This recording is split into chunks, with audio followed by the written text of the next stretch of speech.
It's a scheme to become invincible, and to ensure that no enemy, foreign or domestic, could ever cause carnage on American soil. That's the idea, at least, behind the Golden Dome, formerly known as the Iron Dome for America. An exceptionally ambitious endeavor of missile defense, the Golden Dome intends to envelop the United States in a protective shroud and shield the American homeland from the most dangerous long-range weapons of our time. It's a long-held ambition of the President of the United States, and now the race to build America's Golden Dome is accelerating very quickly. But what is the Golden Dome that Donald Trump has promised? What is it meant to do, and why does the United States want to have it? Also, who's going to build it? Where's it going to go? How much is it going to cost? Can it even be done? And even if it can, does America really need it? We've got all those answers today and more, so let's get into it, shall we? For America's 45th and 47th President, Donald Trump, the rehabilitation of American missile defense systems has been an enduring ambition since his first term. Back in the late 2010s, under a broader program aimed at, quote, making our military strong again, Trump vowed to develop and build a, quote, state-of-the-art missile defense system to protect against missile-based attacks from states like Iran and North Korea. At that time, and still to this day, the United States' current missile defense system, primarily the Terminal High Altitude Area Defense, or THAAD system, has been a lightning rod for criticism. It's got a long history of shoddy test performances, it's out of date when confronting modern technologies, and really, it's just not very good at intercepting missiles, especially the intercontinental ballistic missiles that would deliver a nuclear warhead to the American homeland. One study by the American Physical Society found that as recently as 2022, the nation's missile defense was inadequate to defend from even a small handful of simulated North Korean ICBMs. Quoting that study here, no system, thus far developed, has been shown to be effective against realistic ICBM threats. Then and now, the Pentagon has disputed that claim, and then and now, rumors abound that the United States might have something more capable hidden behind the scenes. But neither of those contradicting claims have been substantiated in any way whatsoever. It's important to note here that there is strategic value in nations like the US, hypothetically speaking, sowing public doubt in their own missile defense systems to ensure that adversaries feel less pressure to improve their missile technology. But there's no clear indicator that the US is doing anything of the sort. Just as likely is the real possibility that US missile defenses are just not that great. Ultimately, the system Trump pledged wouldn't be built as expected. Trump only began really showing a willingness to invest in about 2019, shortly before losing a bid for re-election, and the follow-on Biden administration ultimately didn't continue whatever progress had already been made behind the scenes. During his time outside the White House, however, Trump kept coming back to the idea of missile defense, culminating in a campaign reveal in early 2023, promising what he referred to as an American Iron Dome in reference to the famed air defense system that protects Israel's territory from attack in the Middle East. Said Trump at the time of his initial announcement, and we'll quote him here, "There is no greater danger than the deadly menace of nuclear weapons and hypersonic missiles." Trump further emphasized that the United States Space Force, created as a separate branch of the US military during his first tenure in office, would play a leading role in America's Iron Dome if and when it was ultimately created. Now, the decision to invoke Israel's Iron Dome system drew understandable confusion in the defense world because, despite a proven potential and a world-famous name, the Iron Dome makes little practical sense to fit America's needs. The Iron Dome is a short-range air defense system meant to identify, track, and destroy rockets, artillery shells, drones, and other munitions that Israel's adversaries depend on. Coming by way of organizations like Hamas and Hezbollah, Israel has spent decades under the threat of rocket attacks launched on nearby territory, while it's also had to worry about encirclement by potentially hostile Arab nations and consider the defense a very small land area in a moment of crisis. America's got no such problems. If a Hamas-style rocket had been launched in anger toward the US mainland in the last century, then it certainly hasn't been very effective. With no meaningful hostile forces within several hundred kilometers of any American state in any direction, yes, counting the practically empty Russian Far East, a system like the Iron Dome would be an astoundingly poor fit for the United States. When faced with an intercontinental ballistic missile, it would be about as effective as bringing a baguette to a knife fight.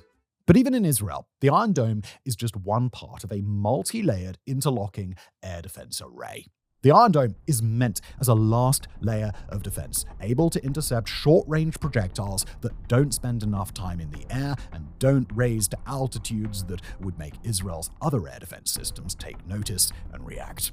For defense against medium and long-range cruise missiles, drones, and other larger projectiles, Israel relies on David's Sling, a separate system, and until recently, the US-made Patriot missile defense system. The Arrow system is an even longer-range option, targeting short and medium-range ballistic missiles as they fly through the upper atmosphere. And, by the way, just a quick note here that since ballistic missiles travel so far and so fast, the term short-range takes on something of a different meaning when we're discussing them. It's still very far, it's just short relative to some other ballistic missiles. Finally, Israel uses America's THAAD system to deal with long-range ballistic missiles capable of performing interceptions even in space. It'll also be introducing a directed energy weapon into service known as the Iron Beam, potentially as soon as October of this year. So, what the United States is actually looking for is a missile defense system that does what the THAAD and Arrow systems do for Israel, but preferably using more modern equipment and operating with higher efficacy than America's current systems can provide. Interceptors on this sort of system are basically missiles themselves, capable of being launched all the way into space and meeting incoming ballistic missiles before they ever begin atmospheric re-entry. That way, any munitions can be disposed of with relative safety, any nuclear detonations or leakage of radioactive material can happen far away from people, and crucially, the United States doesn't withstand a direct attack on its territory. That missile defense system will also have to be able to cover the vastness of the United States itself, comprising 3.9 million square miles of territory or 9.1 million square kilometers, meaning that missile systems would either have to cover that much area from just a few launch sites, or otherwise the US would need to spend enough money to build enough missile batteries to provide coverage.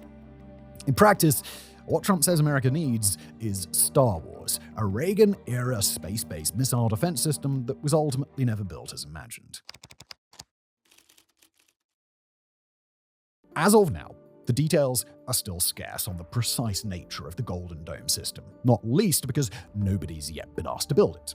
But by looking through the executive order that kicked off the procurement process, we can at least get a window into what the base requirements of the system are likely to be. Most of the executive order is basically what one might expect, calling for a next-generation missile defense shield, calling to use that shield in the defense of US citizens and critical infrastructure, and thus deterring a foreign attack on America while preserving the US's capability to launch a nuclear second strike.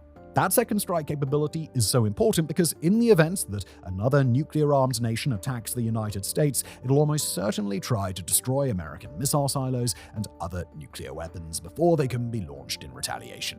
If an adversary is confident that those sites cannot be destroyed, then they also can be confident that starting a nuclear exchange will result in the use of nuclear weapons against themselves.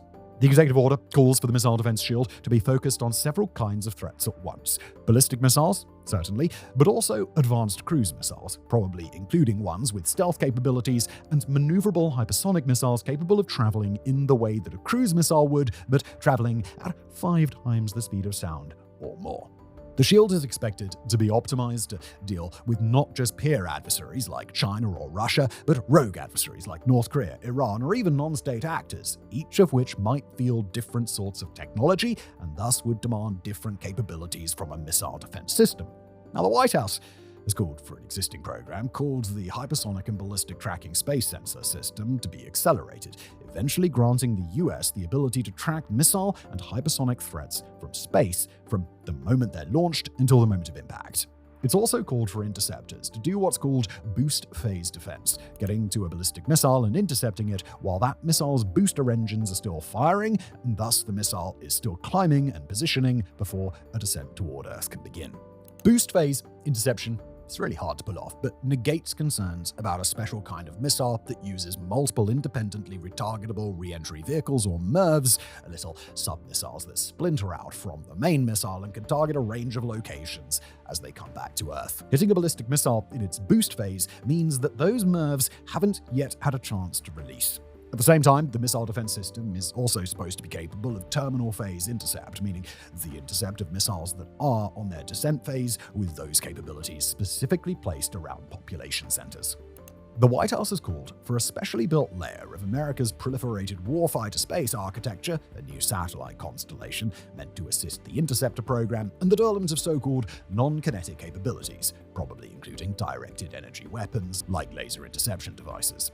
All told, it is a comprehensive roadmap, even if it's highly ambitious in a way that tends to make procurement difficult, complex, and above all else, enormously expensive. But it's also just a roadmap, it's short on practical details. The sort of thing that the US can hand to defense contractors and say, make this happen, without having to present their own plan to make it happen unless they're inclined to do so. What that means, practically speaking, is that the United States is issuing an open-ended request with quite a bit of room for creativity and quite a bit of need to get creative in order to do what the US is asking for. And as such, it should be no surprise that all the defense gods of America's military-industrial pantheon have taken a distinct interest in the project. Chief among those defense giants is SpaceX, where, despite the company's own bashful insistence that it isn't even looking to take part in the Golden Dome project, credible reporting indicates that they are the frontrunner. Working alongside a pair of other rising defense leaders, the big data software company Palantir and the AI and drone maker corporation Anduril, SpaceX will reportedly create a bid to work on major components of the Golden Dome. SpaceX is particularly well-placed to build interceptors, given that it's now the leader of the rocket-making industry, not just in the United States, but across the globe. Not only that, but it, as well as Palantir and Anduril, are very well connected in Donald Trump's Washington, with SpaceX founder Elon Musk all but inseparable from the Trump administration, at least at the time of writing. At present, SpaceX and its partners appear focused on pitching a two-part plan. A constellation of up to 1,000 or more satellites circling Earth and tracking the movement of missiles and other threats, plus a second constellation of 200 attack satellites using missile interceptors or lasers to destroy missiles once they're launched. According to sources interviewed by Reuters, SpaceX isn't expected to play a part in the weaponization of satellites, although the company is using its influence within the US government to see if it can skip parts of the usual complicated bidding process. According to Reuters, SpaceX is considering making its service a sort of subscription-based affair, capable of providing global protection against missile threats, but actually protecting the US only so long as the US pays for access to the tech. Not only would that make the US dependent on a missile defense system that's outside its control, but it also means that SpaceX could offer and also revoke those privileges for other countries that opt into the program. That arrangement would be highly unconventional and would be the worst nightmare of many career officials in the Pentagon, but would also offer real cost-cutting and timeline benefits without technically breaking US law. Not only that, but SpaceX may believe it can get away with such an ask because of the combination of its Washington connections and the fact that it's advanced so far past any other private company in terms of its current space capabilities. That said, SpaceX's place at the head of a tripartite development group is far from assured. Northrop Grumman, Lockheed Martin, RTX, and Boeing are all looking to place their bids alongside newer names like Epirus and Armada. Boeing has pointed to two of its ongoing projects, the spaceplane known as the X-37B and a fleet of satellites meant to track missiles for a different US program known as Millennium.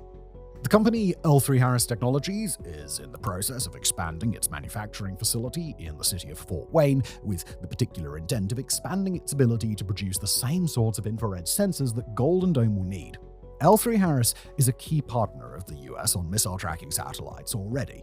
Lockheed Martin has already added a page on the Golden Dome to its website, pairing a rather glowing description of the program with an explanation of its abilities to meet the demands of a large-scale project, collaborate with other companies to do so, and work quickly in a situation that is, as the company describes, not the time to do beta testing. RTX, formerly Raytheon, has highlighted its role working alongside Israel on the Iron Dome project, while a counter-drone company called Blue Halo has argued that the Golden Dome could even become a comprehensive threat response and homeland defense system with a far greater purview than just missile interceptions. All the while, existing American technologies are likely to play a role, including several that are in their own design or development phases. The Pentagon has been hard at work on an integrated air defense system to seal and shield an area, including and surrounding the nation's capital, bringing in international partners to create surface-to-air defense capabilities and testing out new assets. The US Army is hard at work insulating the Pacific island of Guam with a specialized air defense web, while elsewhere in the branch the US is working on directed energy weapons that can intercept incoming projectiles.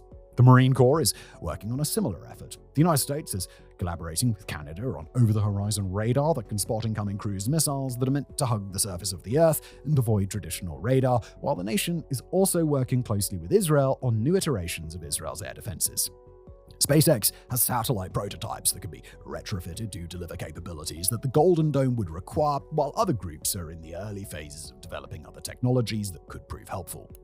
All that technology and more, probably including a fair amount of super-secret stuff, can be put to work toward this new program regardless of which defense contractor is ultimately chosen to lead the effort.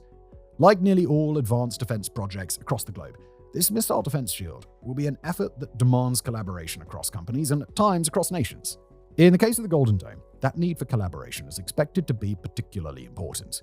As for the logistics of the whole thing, the Golden Dome program is expected to move on a rapid timeline, with deliverables timed to ensure that the US gets missile defense coverage as soon as possible, and to see to it that the Trump administration can progress and introduce new capabilities before the scheduled end of Trump's time in office in 2028.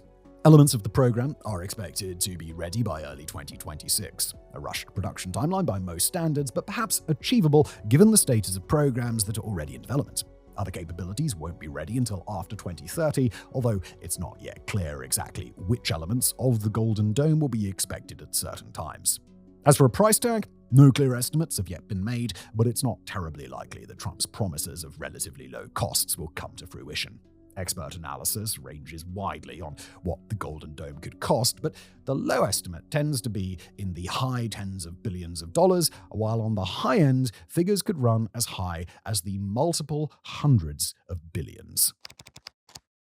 For a program that expensive, that ambitious, and that vital to America's own plan for its national security, it's worth asking a really important question, but a rather pessimistic one, before Uncle Sam goes to the trouble of spending all those hard-earned tax dollars.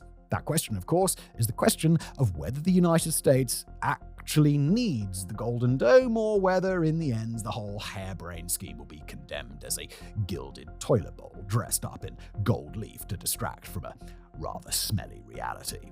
Certainly, there are reasons to be skeptical about the Golden Dome, starting with issues of feasibility. For the US to develop a first-of-its-kind military capability, that's not new, by any means, but a mostly successful track record certainly doesn't guarantee future success. Occasionally, programs come along that represent a merger of a whole bunch of emerging technologies all at once at really important moments when time is of the essence, corners are cut as a result, and the ultimate effect is far more dismal than anybody had first imagined. The Zumwalt-class destroyer or the Ford class of nuclear-powered aircraft carriers. In sharp contrast to efficient, on-schedule, on-budget programs like the B-21 Raider, mostly an extension and update of existing technologies made by the same organization that built the predecessor B-2, these other, less cost-effective programs have a few things in common. They leverage a wider range of collaborative contractors, introduce new capabilities to many areas at once, and are under pressure to deliver ASAP. What the US government tends to get from these initiatives, however, are confusion, disputes, and delays among the contractors, technology that needs band-aid solutions or didn't get enough time to mature, and programs where corners were cut to deliver an insufficient product today are replete with headaches and frustrations tomorrow. The scope and ambition of the Golden Dome program suggests that it's a likely candidate to fall into those same traps. Not doomed to do so by any stretch, but certainly a candidate. And the idea that the Golden Dome is technically feasible isn't any stronger than the idea that it's logistically feasible. It's not clear, of course, that the requisite technologies will even work as promised, that the US will really be able to figure out how to shoot laser weapons in space, or be able, in practice, to closely track the launch and movement of so many different types of weapons systems across the globe.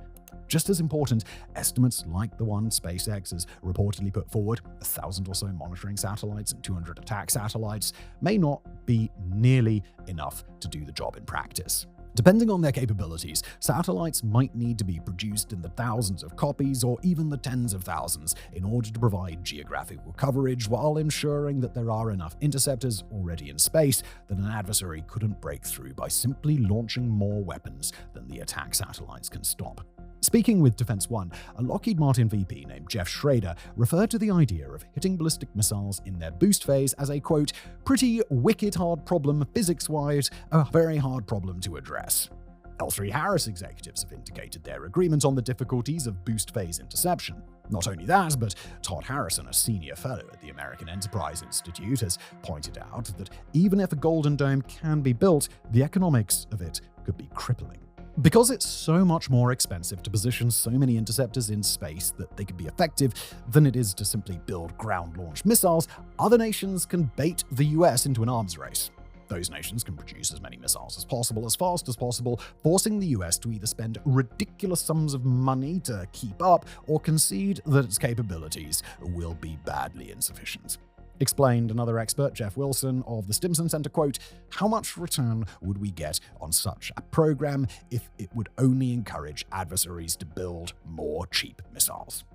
There are ways around that problem, like developing an effective rapid-fire directed energy weapon, but that doesn't appear to have happened yet.